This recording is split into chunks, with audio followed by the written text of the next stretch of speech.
What's going on, everyone? Welcome back to the channel. All right, so last video we went ahead and hardwired the Rexing dash cam on the vehicle. We didn't do the fuse tap. We really hardwired to the accessory connector that this car has. Now it's time to run the back camera and the wiring all the way to the front camera. And that is where it becomes a little bit more of a pain, especially if you're running the wiring and you want to hide the wire properly, like if it was a factory install. Here's what we're going to be doing on this car, and I'm going to give you the rundown, and I'm going to show you what, if not many, tools we got to use here. So we're going to mount the camera, of course, in the back window, somewhere in this area. I have not decided. It probably go here. I might put it in the middle. Depends on if it doesn't block her view for anything. The wire, we're going to remove this panel here to get the wire to come down through here, in here, and then we got to remove this panel, that panel, and the front panels out there to get to the wiring in there. And then, of course, the camera, since it's up in the front behind the mirror, it'll connect back there. So it's a wire that's gonna go straight from here down, straight all the way out there. Now, of course, it'd be very easy if I could just have, somebody put their hands on that side and just throw them the cable that way. Super simple, right? But no, we're gonna run it properly. We're gonna run the wiring properly. This does come off. Of course, you gotta be careful because you get fingerprints all over it. See that? Look at all that nastiness. So what I would suggest is try to get some masking tape and cover this whole area off, because your fingers will get dirty from touching the body of the car and panels and stuff like that. So that's going to be it. Now the pain is going to be, depends on how you want to run this. Do you want to make it where it is a factory install, kind of, where you don't see the wire? It runs through the factory harness here, basically runs with the factory harness, which is the hardest part, because then you got to try to fish the wire through here. And even though this seems like a big flimsy and there's a lot of space in there, it's a pain because of these little rivets in here, the little accordion. It becomes a pain to run wiring through there. You could also take this little cap off, run the wire through there, see if you get in there and run the wire back in there, but that's gonna have an extra wire hanging out here. Or you could just cut a little hole here, but now by doing that, you expose the wiring in here. I did that with the 4Runner when I put the backup camera in it. And again, the 4Runner being an 03, I'm not too worried about it. There's not much wiring happening back here, but there is a lot more wiring on this one back here because you got sensors and all this other stuff. I got the automatic kick, I forget what it's called, but when you kick underneath the car to raise the hatch. But that's what it is, basically. This is going to be the hardest part. Removing the panels is pretty simple. There's a couple 10mm bolts in here, and we're not actually removing the entire panels. We're just kind of loosening them just to get some space so we can run the one wire all the way to the back. So let's go ahead. I'm going to show you guys what tools we're going to be using here, and let's get this thing going.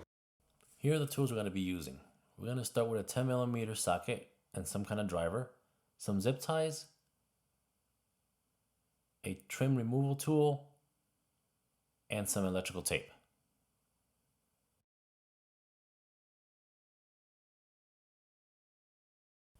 So here's what we're going to have to remove: pillar A, pillar B, pillar C, and pillar D. Now, each one of these pillars contains a small little insert, which inside of there is a 10mm bolt. There's also a trim piece up here that also contains a 10mm bolt. We're going to remove all those. First, we're going to start off by removing this wiring harness insulator. You're going to just pinch on it and pull out on this one, and then pinch the top and pull down. That'll actually, you'll see the harness that goes inside of the hatch. We're going to run the wire through the camera through there. First thing is going to remove this trim piece right up here. This is going to get you access to be able to put the wiring from the camera that's going to be mounted on the window to there. That just comes straight out. You're going to go ahead and then pull out all of the weather strips. You don't have to pull the whole thing out, just halfway. Do the hatch, do the rear driver door. Again, just leave them hanging halfway. It doesn't have to be completely pulled out. And same thing on the driver door. Once you're done with that, next thing we're going to do is remove the headrest from the driver's side or the driver's seat. This is just giving you a better access to what you're going to be doing in the car. And go ahead and make that second row pull forward or the seat stand forward. Remove all the little trim pieces off of the pillars, and then remove all the 10mm bolts from those. Should be removing a total of 4 bolts and 4 trim pieces. Go ahead and pull down on the headliner. Be careful, everything is held on by clips, so just be careful you don't break them. And remove this trim piece that's between pillar C and D. Again, this trim piece, the clip fell out, so make sure you don't lose it. Now you're gonna take a zip tie and run it inside of that insulator where the harness is at. That's where we're gonna be fishing out the camera wiring from. So once you run it in there, now this is a kind of a pain, so take your time. Don't put anything that's harsh in there, a screwdriver or anything that's gonna damage the wiring that's already in there. Go ahead and install your camera. Now make sure when you're installing your camera that you're not installing it over any of the grid lines for your rear defroster, because if not, it can actually damage that defroster. So make sure it's in a clean part of the windshield where there's nothing there. Once the camera is securely mounted, go ahead and fish everything through. Just take the zip tie, tape it to the wiring end of the camera, and pull it through the insulator until you get it to the other side. Now don't just connect everything yet. What you're gonna do is run the other part of the wire, the longer part that goes all the way to the front, through the car first before we plug anything in. So that's gonna require you fishing with your hands, kind of reach your hands inside of the headliner and kind of pull it through, and at the same time kind of feed and pull at the same time. Make sure it doesn't get kind of snagged on the edges of the hole in there, because that can actually damage the wiring. So kind of just push it and just be patient with it as you're doing this. Once you have all the wiring ran through, let's go ahead and just start running the wire. This is the easy part. Since you have the center piece between pillar C and pillar D removed, it's pretty easy. Just take the wire, kind of leave it hanging there, and then go around through the passenger door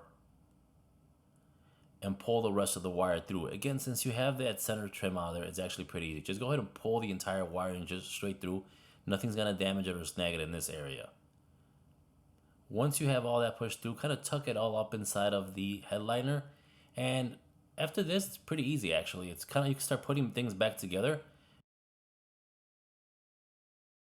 Okay, so the hardest part of the whole thing is done, which was running everything through here and running it from here to the back door, pretty much where the back door opens.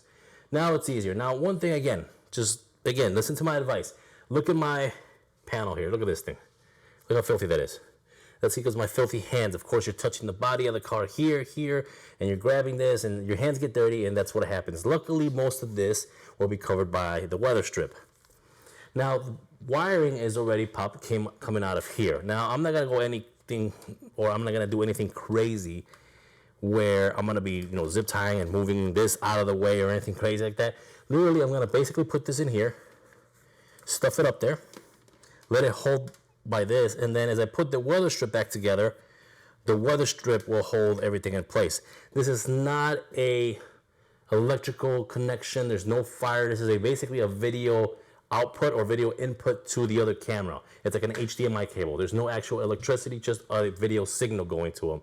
So it's not like you need anything, it's got anything to catch a fire, anything crazy like that. On top of that, if you ever have to remove it, it's easier to do so. Once we come over here, same thing. We're gonna run it right through this here. Weather strip is gonna hold everything in place. We're gonna come down up through here and this way, remove this thing one more time to be able to run the cable, just like the other cables are behind that in the mirror there, and plug it in, and we're done. And then of course, as we are running the cable, we'll be putting back the panels. I'm gonna start by putting the back panels first. Those are done. Everything back here is done. I don't need anything else back here, so these are gonna go in first. As we run the cable back here, we'll start putting the panels, the weather strip together, bolting them down. Again, same thing when we get to this A-pillar here, we'll do the same thing. And then by the time when we get to the camera, everything should be back in its place like it should. So again, as you go back, especially in this fast finder, as you go back and start running the wire, just start reinstalling everything back in its place. So let me go ahead and pretty much it's going to be a time lapse of me running the wire and putting everything back together. So let's get going.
All right, so everything is put back together the way it should be. No wires hanging, just the extra wire for the camera. Let's see how that looks through the windshield over here. Doesn't look bad. I mean, you got a few extra wires, and I'm a person that likes to hide all wiring, honestly. But let's see. Little extra wires. I might try to figure out how to clean that up a little bit more, just to make it look, again, a little bit more factory. I might put some, either zip tie them together or put some Teflon tape around, just some electrical tape around it, just to make it look more like a factory one. Or I'm gonna actually probably take that plastic insulation that we did with the illuminated entry lighting that I still have left, and just kind of put it over that. That might actually look a little bit better, but I'll figure that out. To each his own. Again, some people just put the whole wiring kit, I mean, just have wires hanging there, they don't care. But everything is back together. Any extra wiring you have, and that's why I always say don't zip tie this wire to anything. Any extra wiring you had, because if they have like about 3 feet of wiring left, I kind of just pulled back out through here, and just kind of stuffed it inside of the panel in here. That way it's pretty much sitting in here. And again, it's not an electrical wiring, it's a video wiring, so there's no actual, issue with it's gonna be a fire or anything like that. So let's go ahead and take a look at this and see how it actually works. We'll close the hatch.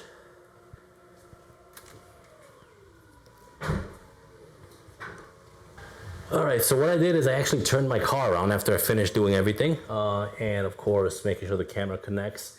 I adjusted the camera. Now, to adjust the camera, I needed to basically kind of turn the car. Since I have my cars back here, it kind of mimics being on the street, and I needed to find out, of course, if I needed to adjust the camera. The actual camera itself, you could just turn it by hand up and down as you need it, or rotate it as you need it, to get a different angle of view, point of view. So again, it's working. There's the camera. Now it's hooked up to my phone right now. So I'm going to show you guys how it looks on the phone. And that's pretty much what it looks like. So of course, on the right side, you'll see the front camera that has the Honduras parking only. And on the back side, you see the actual rear camera, or I should say on the left side, you'll see the rear camera. So that's actually a pretty good view of anything happening, anything going on in the back there. Unfortunately, the bottom part here, it looks like the way this looks is that there's only a small window for the back camera. The actual front camera takes precedence over everything. On this side, it's still recording the whole thing. Everything's still recording. If you flip it over this way, of course, it'll show the same way. Let's see, we change view here. We get the front or the back camera to actually show a lot more, and you'll get the little pop-up on there. Then we just go to front camera only or back camera only. So actually that's pretty cool. By switching the view on my phone, I can actually, again, control everything from here. By hitting change view, it changes the view on the actual camera. So check this out. Now, I haven't had much time to mess with the settings. That's why you see everything okay to disconnect. That's my Wi-Fi. It's connected to the Rexing's Wi-Fi to the phone. Like I showed you guys in the last video, if I connect to the Apple CarPlay on the car, and it tells me to turn off the Wi-Fi, then I can't use the application because the car takes precedence. But this still records the whole thing.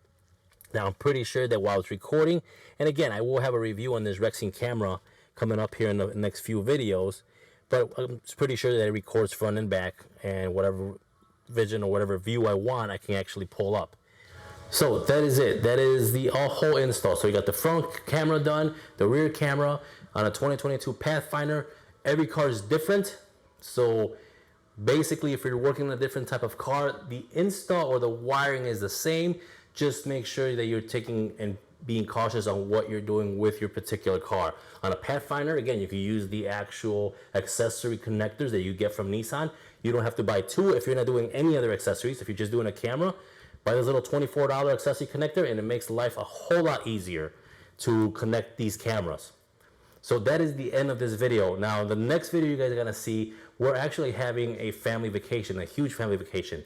And as you know the name of my channel, it's Previews and Vlogs. I've made it into a fully almost automotive channel, but there's still vlogs in the name. So I'm gonna actually be vlogging. We're actually taking a 2022 Nissan Murano on this trip. My wife and my entire family is flying. Me and my 14-year-old are actually going to be driving all the way to Florida. Just some father-son bonding. He's getting older. You know, I just want to hang out with him. I got my daughter still. She's only 2.5 years old. We're going to have fun with her out there. But with my 14-year-old, I just want to spend some time with him and just, you know, father and son bonding time. You know how that goes. So I hope you guys enjoyed this video, and stay tuned for the next video because I'm going to be vlogging pretty much the entire trip. I'm going to probably split it up into parts, just like I did with this one. But again, I'm just going to be split up into different parts. So I hope you guys did enjoy this video, though. If you did, hit that thumbs up. Don't forget to subscribe to the channel. And don't forget to share the video as well, which all that helps me a lot. And I'll see you guys on our family trip to Florida. Peace.